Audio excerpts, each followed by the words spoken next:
I was halfway through my smile when I saw her hand tremble. Just a flicker, a small practiced motion, but I'd learned to read her tells. The soft drop of her manicured fingers over my glass. Something fell in, barely visible, dissolving like guilt in champagne. The room buzzed with applause. Laughter. Crystal clinking. Congratulations. I was supposed to raise my glass, and toast to a $20 million future. Instead, I just stared at the bubbles. And smiled because I knew she didn't. It started long before the money, before the lawyers, before the patent that everyone suddenly wanted a piece of. Back then, I was just a man with ideas. Broke, hopeful, and stupidly in love. She said she believed in me. That's what I remember most. The way she'd rest her head on my shoulder while I sketched designs, whispering, "You'll change the world someday." I thought she meant with me. When her mother came into the picture, everything changed. That woman had eyes like cold steel. She smiled. With her lips, never her eyes.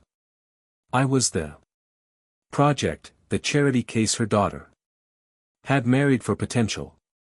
I laughed it off, telling myself I'd prove her wrong. Turns out she wasn't wrong, just early. The first sign came in whispers. Late night calls she said were from friends.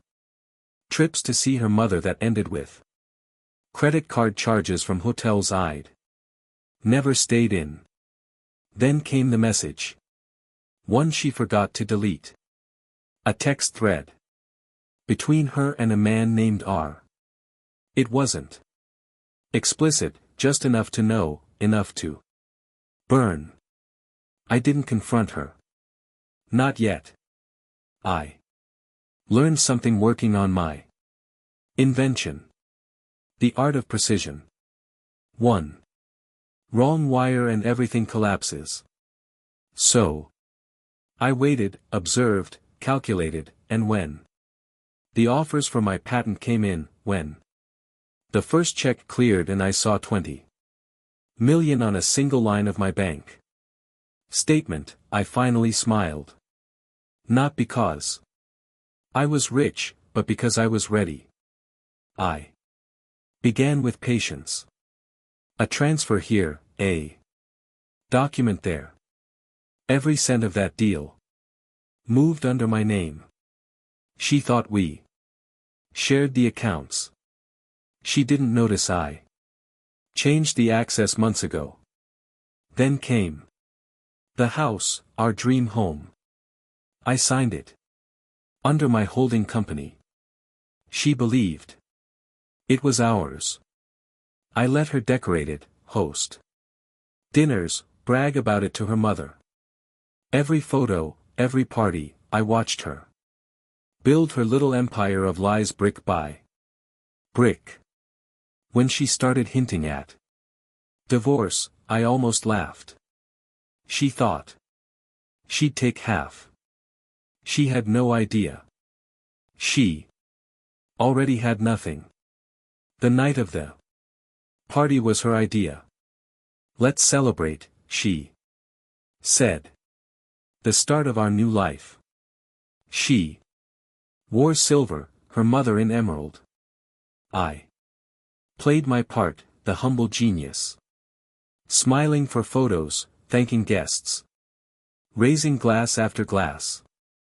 But I knew she was impatient. Her eyes flickered to the champagne more than to me.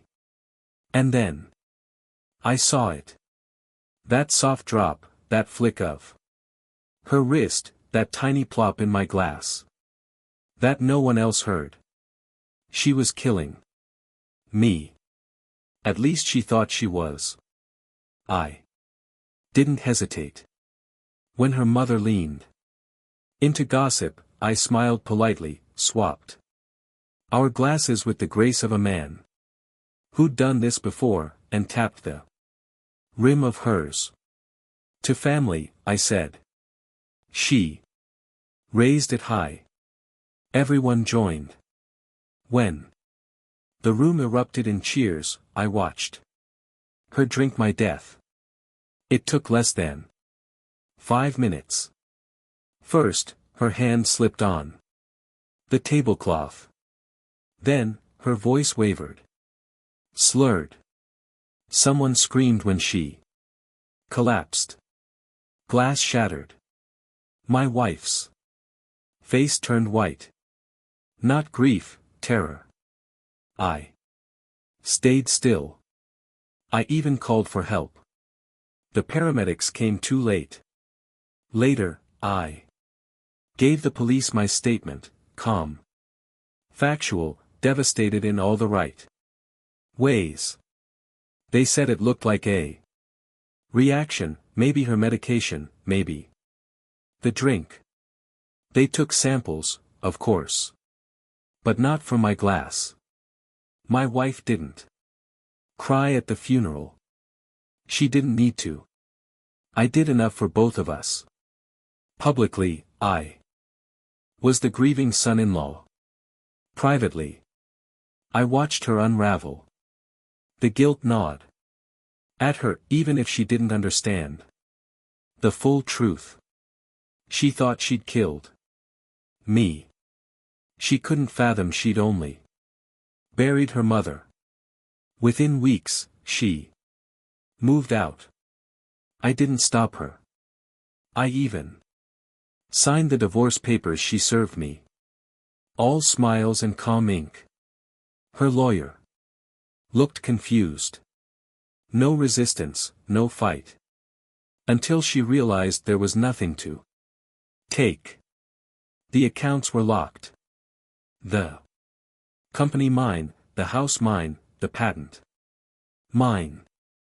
The last time I saw her, she asked one question. What did you do? I smiled. What you taught me. The world calls it justice when courts do it. I call it balance when life does. And that night, watching her mother's hand go still, I realized something simple. I didn't just win.